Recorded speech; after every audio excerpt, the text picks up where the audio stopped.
తెలుగు సంబరాల తీయదనం అలనాటి రుచుల సరికొత్త రూపం పరంపర స్వీట్స్.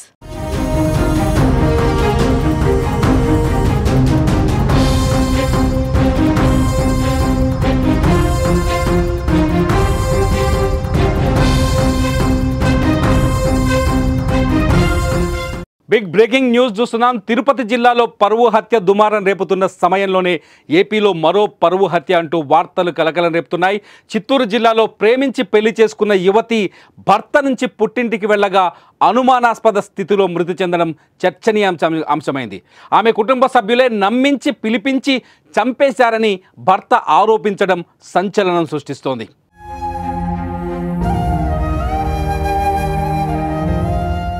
మసీదు మిట్టకు చెందిన యాస్మిన్ భాను పూతలపట్టు మండలంకు చెందిన సాయి తేజ్ 4 ఏళ్లుగా ప్రేమించుకొని ఫిబ్రవరి 9న నెల్లూరులో పెళ్లి చేసుకున్నారు.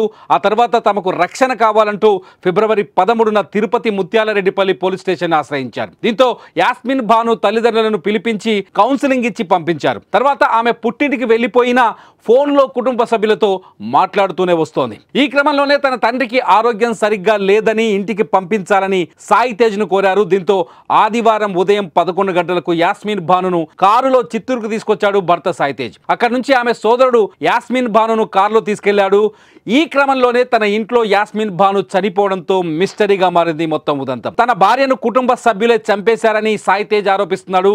అదే అనుమానంతో పోలీసులకు కూడా ఫిర్యాదు చేశాడు. దీంతో పోలీసులు కేసు నమోదు చేసి దర్యాప్తు మొదలుపెట్టారు.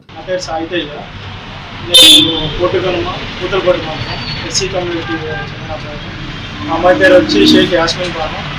తను ముస్లిం కమ్యూనిటీ. నేను బీటెక్ కంప్లీట్ చేశాను, తను ఎంబీఏ కంప్లీట్ చేసింది. మేము ఇద్దరు 4 years నుంచి ఇష్టపడ్డాము. ఇష్టం కాస్త పెళ్లి వరకు పోయి ఇంట్లో వాళ్ళు పెద్దలు ఒప్పుకోక నెల్లూరుకి వెళ్ళి ఫిబ్రవరి 9th మేము ఇద్దరు పెళ్లి చేసుకున్నాము. తర్వాత 3 రోజుల తర్వాత డిఎస్పీ తిరుపతి డిఎస్పీ సార్ దగ్గరికి వచ్చి సరెండర్ అయ్యాము. సార్ దగ్గరికి వచ్చి అన్నీ మాట్లాడుకొని నీకు మాకు సంబంధం అని చెప్పేసి వాళ్ళ నాన్న చెప్పేసి వెళ్ళిపోయారు.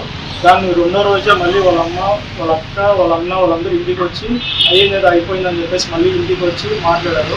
రోజు ఫోన్లో మాట్లాడి మీ నాన్నకి ఆరోగ్యం బాగాలేదు వచ్చి చూసుకోవద్దురా అని చెప్పేసి రోజు మాట్లాడారు. 2 రోజుల క్రితం వాళ్ళ అన్న వచ్చాడు.